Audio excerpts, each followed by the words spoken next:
On a normal day, for an earnest salaryman, he gets a phone call from his boss while going to his office. The salaryman tells his boss that he is just on his way to meet the client and was able to make the appointment. After the appointment with the client, the salaryman comes out while sulking, implying that the deal didn't go according to his plan. So he gets sad, as he thought he could finally please his boss. But then he remembers that he has more clients in his contacts that he can try to reach and make them invest in his company. The salaryman gets determined once again and takes an oath to work as hard as it takes. He goes to many clients after failing a lot. He finally manages to get an agreement with the final client and hits his quota. So he believes that his boss will finally be pleased with him and give him the promotion that he badly needs. As the salaryman starts dreaming of a new life, a criminal runs out of the police station right next to him while holding a gun. It's revealed that the criminal only managed to escape by stealing the cop's gun and shooting him as well, but the cop is not yet done. He limps toward the criminal to capture him while he is off guard. The cop manages to slam the criminal to the ground, but the criminal jitters and blindly fires a shot, hitting right into the salaryman's heart. The salaryman, who was just dreaming of living a new happy life, wonders what just happened to him as he falls to the ground and bleeds to death. He wishes badly to get back to everyone to celebrate now that he finally has a promotion, but sadly, his life fades away. However, the wish he had to live a new happy life was heard by God, and he took pity on him because of his unfortunate death. So God gives the salaryman another chance to live a happy life and reincarnates him in a world full of magic and monsters. Then the salaryman wakes up in the new sky world and finds himself in a typical aristocrat's outfit. His looks have significantly changed, and he looks like a younger person. On the contrary, his black hair has turned white, and he still looks brighter than he did in his previous life. But he takes more interest in seeing the new world he is in while he is still taking in the fact that he just got reincarnated. A heavy wind suddenly blows him down on the ground, and he sees that a giant red dragon is responsible for causing such heavy winds. This is the salaryman's story of being reincarnated in the world of Galgardia. As the dragon flies away, the salaryman wonders why he got reincarnated into such a world. The god communicates with him through divine revelation and grants him basic knowledge about this new world. The god tells him that if he wishes to survive, he should recite the word status open to see his status. He recites the words, and a system menu pops up, showing all of his personal information in this world. On the menu, he sees that his name and his job are still unspecified and gets amazed, thinking this is just like a game. The god tells him that only his race and age were predetermined, and he can choose the rest of his stats by himself, like his name, his skills, and his job. Then the god wishes him a blessed new life and leaves his presence. So the salaryman realizes that he really did get reincarnated and wonders what he should name himself. He sits on the field, wondering what he should name himself, and after hours, he decides on naming himself Lucille, which means light in Latin. After registering his new name on the system menu, Lucille wonders what skills he should add for himself. The options show that he can take many skills, but he chooses Assess Mastery, Martial Arts, Magic Control, and Monster Luck. Afterward, Lucille quickly chooses Healer for his job because, who in their right mind would choose being a swordsman, a mage, or a tank anyway? Lucille explains why he chose his job as a healer, as he was always a support unit when he was a salaryman in his previous world. So he still wants to be in the support unit in this world so that he can help people out and also bag some steady work. Besides, after the dragon that Lucille saw earlier, he has no courage left to face any other monsters in this world, hence he didn't choose to be in a fighting unit. Lucille then checks his pockets and finds 3 coins inside, so he figures that this is his entire fortune for the time being.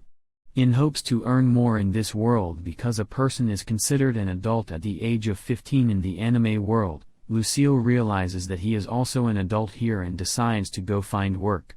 As he walks forward looking for a nearby town, he accidentally stumbles upon a dragon's corpse.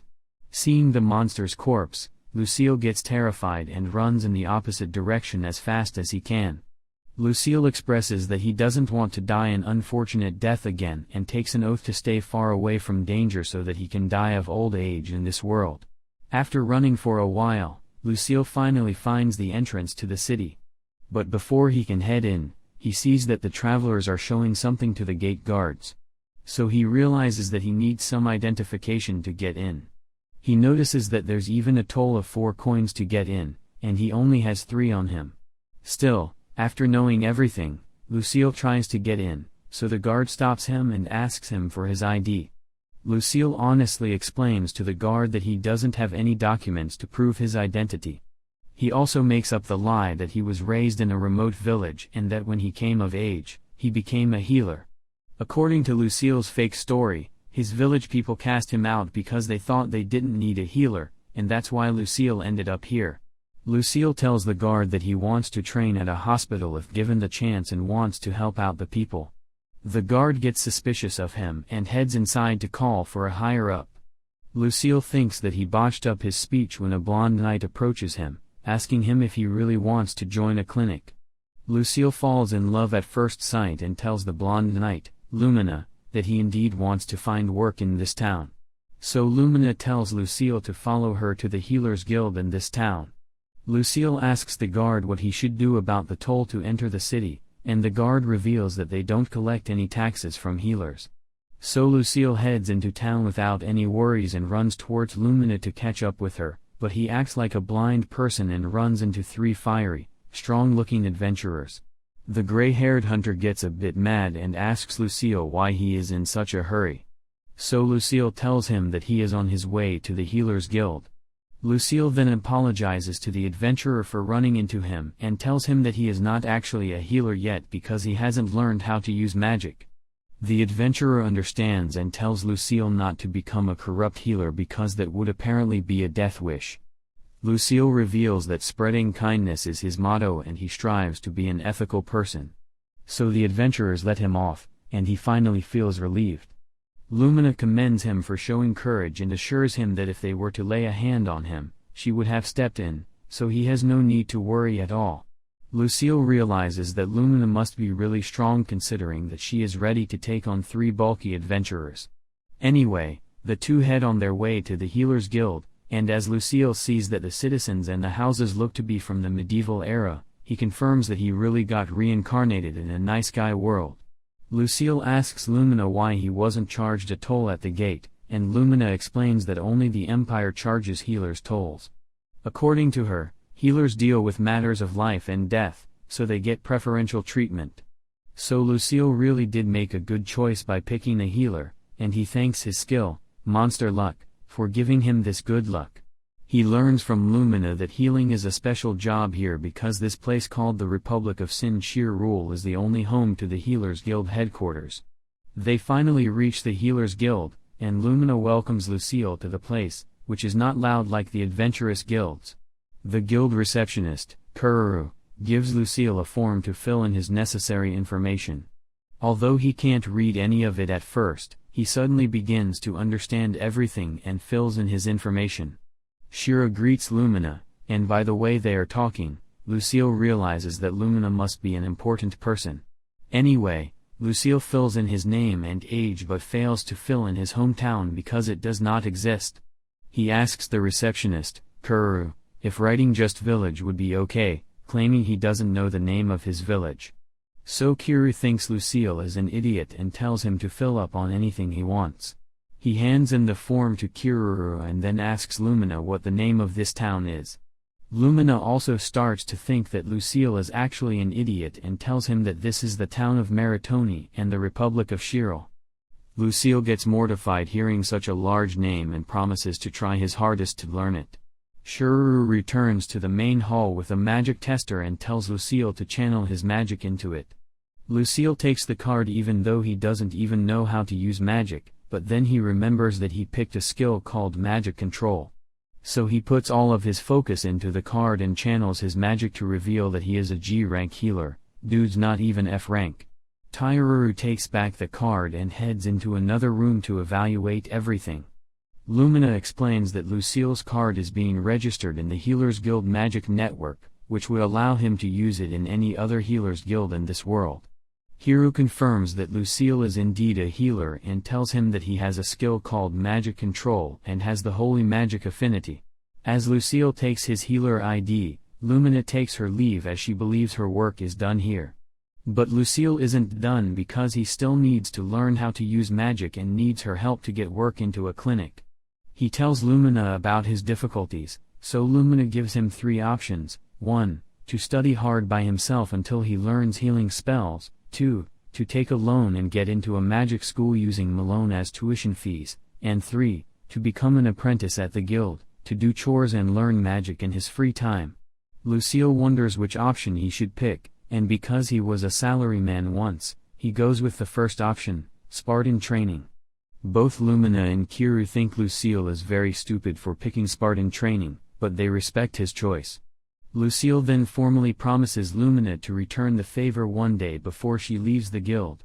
He goes to his room, as shown by Kiru. Inside his room, Lucille finds a spell book on the desk and begins reading it right away. He thinks he can get all of the information inside his head in 10 days. He learns the basics of magic and decides to test it. First, he forms a mental image of a wound in reverse and recites the spell to activate the healing, but almost nothing happens, and he only feels a little something leave his body.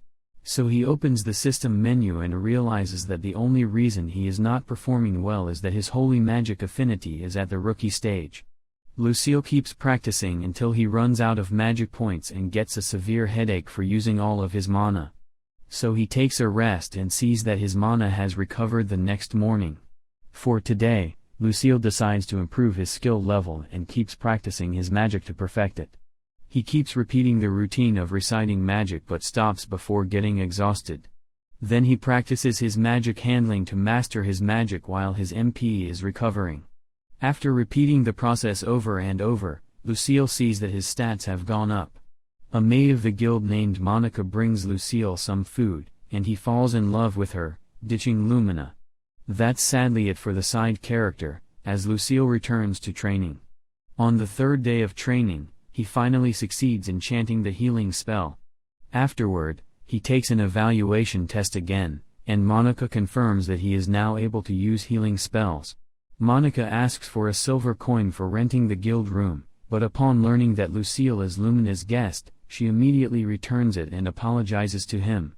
Monica explains that Lumina is a big deal and is actually the captain of the church's female paladin regiment. So Lucille realizes that he only ran into such an important person thanks to his monster luck skill. Lucille then heads out to town to make some money, as he has heard that he can earn loads of money by simply healing people. So he looks for an adventurous guild to work there directly as a healer. As he is on his way, the 3 adventurers that Lucille previously ran into call him. The gray-haired adventurer named Bazin tries to pull Lucille's leg when a group of heavily injured adventurers comes there. They think that they don't have any hope left because the clinic won't accept them if they don't offer enough money. So Lucille decides to heal them for free, being the only good guy in town. Lucille meets with Monica, who tells him that there are not many healers because it is very difficult for the healer guild to censor healers. She explains that if a healer decides to behave wrongly by asking for extravagant fees, there is no way they could stop him from doing that because they will also feel the healer is also needed in society. So they can't let him go. When he hears their worries, he promises her that he will ensure he is a good healer and do his best to take care of the people and not use his skills for his gain. After he leaves her, he goes to the street where he sees some injured adventurers. He goes nearer to them and promises to heal them all, although he is nervous and scared because he hasn't been in that situation before. He also summons his courage, and the want and wish to heal them make him more encouraged to do something. He goes to the front of the first victim, reassuring her that he will heal her. He does his chant, and after he finishes his chant, he calls heal, but to his shock, his magic doesn't work. One of the adventurers around asks him what he is doing and if he is sure he can heal the injured one. He apologizes for what had happened and says it was his mistake. He tries to think of where he has gone wrong, especially because he knows he doesn't have enough magic power at that moment, and wasting it without healing anyone won't do any of them a favor. He figures that the mistake he made was that he didn't use his mind to figure out how the magic would work because he did it. He realizes that for the magic to work, he has to create a mental figure of how an injury can heal by itself and be made whole, so that is the only way he can do it. He imagines an injury getting healed, and he calls the chant. This time around, he succeeds, and the wound heals. He goes ahead to heal the others. He does all he can for a while, and eventually, it remains just one of the injured ones. As he is about to walk to him and heal him, he sees that his power remains just one, and he is getting weak. He hopes that he will be able to heal the last person before fainting, but his eyes keep closing. Suddenly, he falls, and he can no longer carry himself. He realizes there is no way he could succeed in healing the last person, and he feels very sad as he hears the voices of everyone around begging him to rise so the last person doesn't die. Unfortunately, he collapses and blacks out, and the last person dies. He wakes later and he sits on his bed thinking. He feels bad that he couldn't save the life of the last person who needed his help, and he remembers the words of the adult there who told him that he shouldn't blame himself because what had happened wasn't his fault. He had succeeded in healing a lot of people before the last casualty. While he wants to be encouraged because of his success, he is also discouraged because of his failures. He feels bad that he couldn't do anything. He realizes that he has to grow his healing power and level up if he wants to heal people like he wants. He assumes that the only way he could do that successfully without any issue is by registering at the Adventurer Guild. He feels if he does that he will be able to level up quickly and he would be able to increase his power. He goes to the guild and immediately he enters the guild. He is amazed by how the guild looks. It looks beautiful and amazing, and he wants to be part of them. He meets the attendant and tells her he wants to register at the guild. She tells him he is welcome and she gives him a form to fill out. He takes the form and fills out the information. He returns the form to her and she tells him that he has martial arts skill so he would be able to register at the guild. He wonders if he wouldn't have been able to register at the guild if he didn't have any martial arts skill. She tells him that since he has a skill he would be able to join them and she has to explain how the adventurer lifestyle works. She tells him that he will take a mission at the guild and after he successfully does the mission he will return to the guild to get his money and he will pay the guild 10% of the money as an operational fee. He listens to her well and asks her if he will be punished if he fails the mission. She tells him there are fees to failure so he should manage himself well and ensure he doesn't fail any missions. He feels very scared upon hearing that. He asks her if there is a specific mission for healers. He says he is a healer and he doesn't know how to fight well. He claims if it is possible that he would be able to train on how to fight as well as work as a healer. He asks her if someone can train him there and if he would pay for the training with his services. She says she needs to tell her master first. She asks him to stay and wait for her. While she calls the guild leader, she returns in a few seconds, and she comes with a huge man. When Lucille sees the way this man looks, he gets very scared. The man is so huge and looks scary. He tries to gather himself back, reminding himself that it is not the first time he has seen a scary person. In the other world, his boss was also very huge and scary, and there was no one he could meet in this world that could be worse than the other world. So, he decides that he would pretend to be fine. He pretends and looks at the man who calls him kid. The man asks him what he wants, and he explains again that he wonders if he could work at the guild as the guild healer while someone trains him in martial arts. The man asks him why he wants to train himself to fight. He reminds him that he is a healer, and that healers don't need to learn to fight. Lucille explains that the reason he is doing that is that he doesn't want to be a burden to anyone. He says that the way he is weak, if he confronts a monster, he will be killed, and he doesn't want to lose his life that way. The man tells him he has heard and asks when he wants to resume. He tells him that he would be paid 1 coin as his wages, and his training fee would be removed from his wages. The man tells him he can resume immediately, but Lucille says he would like to resume in 5 days. The man tells the attendant to take care of him. The lady introduces herself as Nan Ayla, and she smiles broadly at him. He smiles at her immediately and he tells her his name too. Suddenly, he feels eyes are looking at him. He turns and sees some men looking at him. The man in front of him coughs, and the man leaves his back. He assumes that the man also occupies a high position in the guild and the man introduces himself as Broad, the guild leader.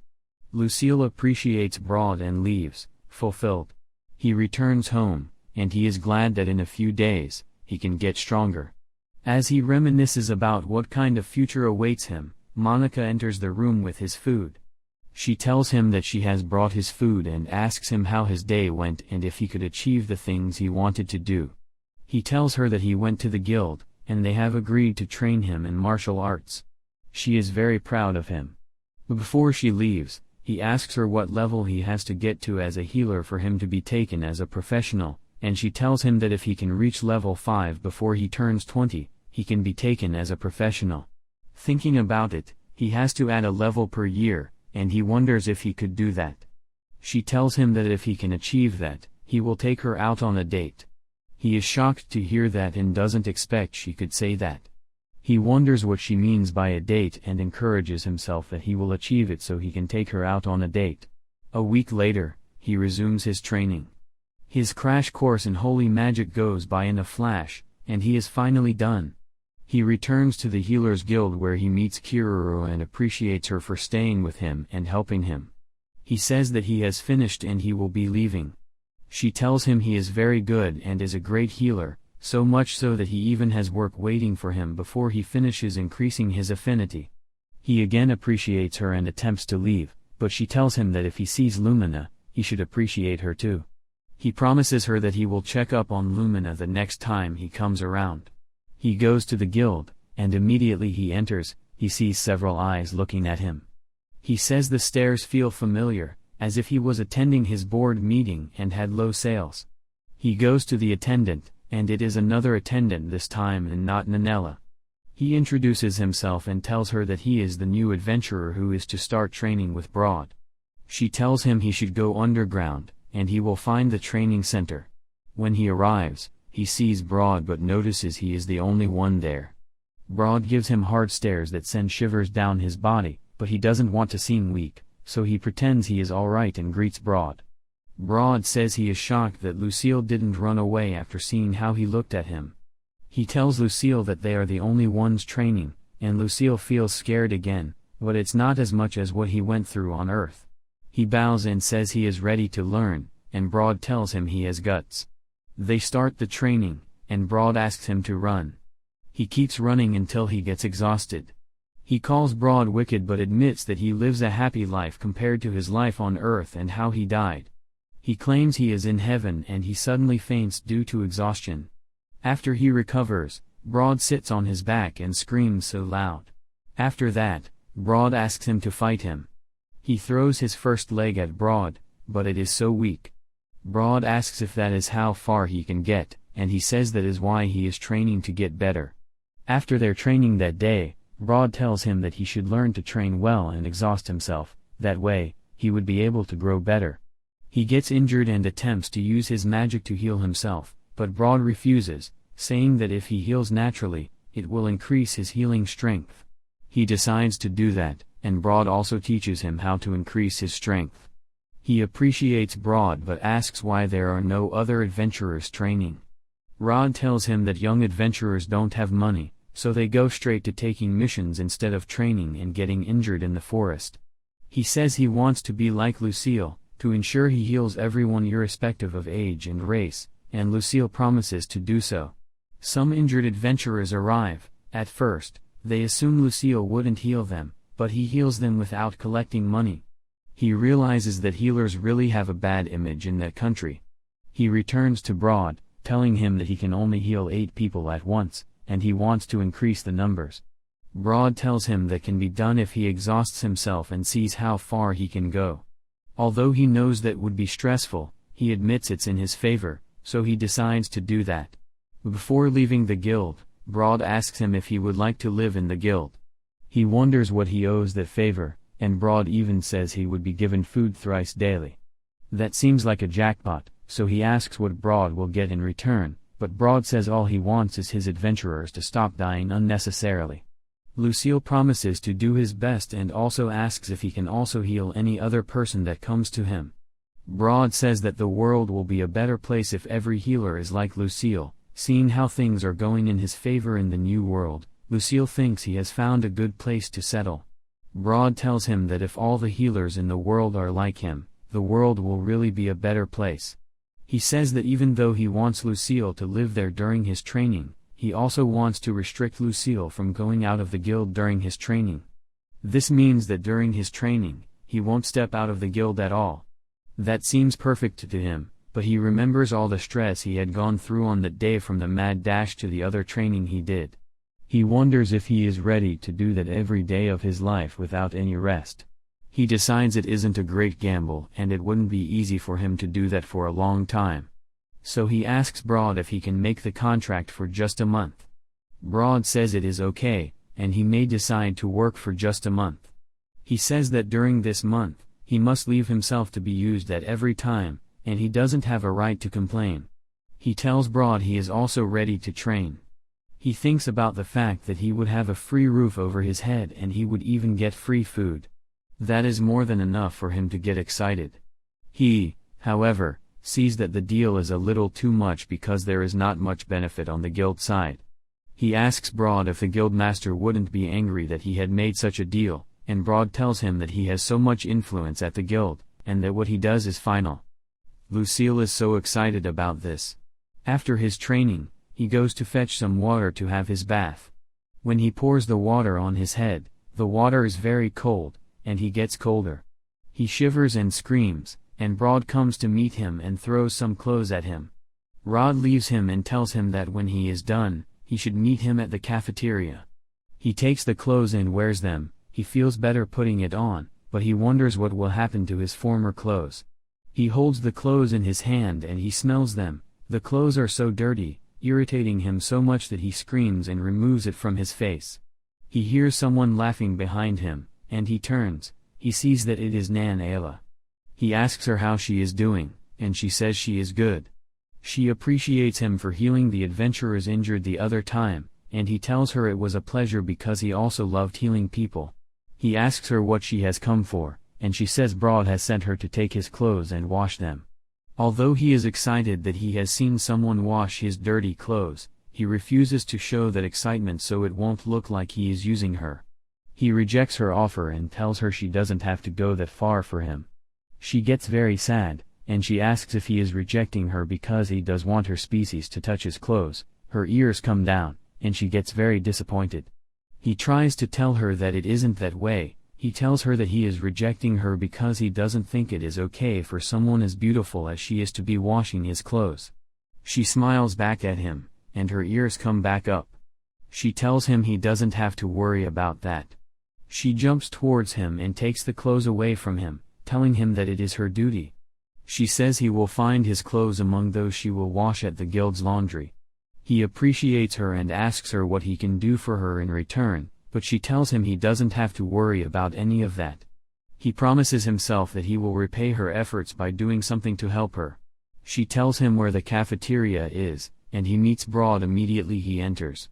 The atmosphere seems the same as when they are having a team dinner. Everyone there is eating happily, and he sees Broad. He walks to meet Broad, and he sees a large amount of food on Broad's table. He asks him if they are having a party, but Broad tells him the food belongs to only him. He wonders how Broad could expect him to finish that large amount of food, but Broad tells him that he should eat it slowly but he should ensure he finishes all the food.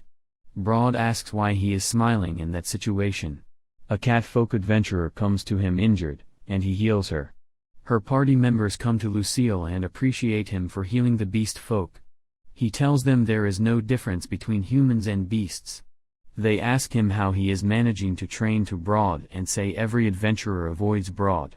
He wonders why he didn't hear that before he goes to eat, and he also drinks Substance X again. He notices that on his way out of the cafeteria, some people are looking at him and hiding. He returns to his room wondering why they are looking at him. He trains from 7 a.m. to 7 p.m., eats 3 large meals per day, heals adventurers, and drinks Substance X with no other daily routine. So he doesn't know why people are sneaking out on him. The following day, he asks Broad and Golgar if they know why, and he finds out they are the ones who sent the adventurers to watch him. Rod tells him how many adventurers get injured every day and says they are watching him so he doesn't run away. He promises them that he won't run for the 1 month he promised and tells Broad to call his watchers off. The 1 month runs by quickly. He starts training how to attack by throwing stones on the dart. He wonders when he will be allowed to throw a weapon. 1 month is actually too little for him to learn everything, but he decides to do it slowly. He smiles and says that with patience, he will get it right eventually. 1 month runs out, and he meets with Broad, who asks him what he wants to do next. He says he will be returning to the Healers Guild. He says he needs to pay his offering and he needs to make money too. Rod asks him what he will do if he sees someone to give him enough money to pay his offering for a year, and he says he will return to train. So Broad gives him enough money for his offering. He is reluctant to collect it at first, but he eventually does so and promises to come back after paying. He goes to the guild to pay, and the attendant asks him if he is making the right decision, but he says he wants to train better and stand on his own. He leaves and returns to the guild. He sees that Broad is waiting for him at the reception, and Broad is excited to see him. Broad asks Nanela to renew his card and drags him away.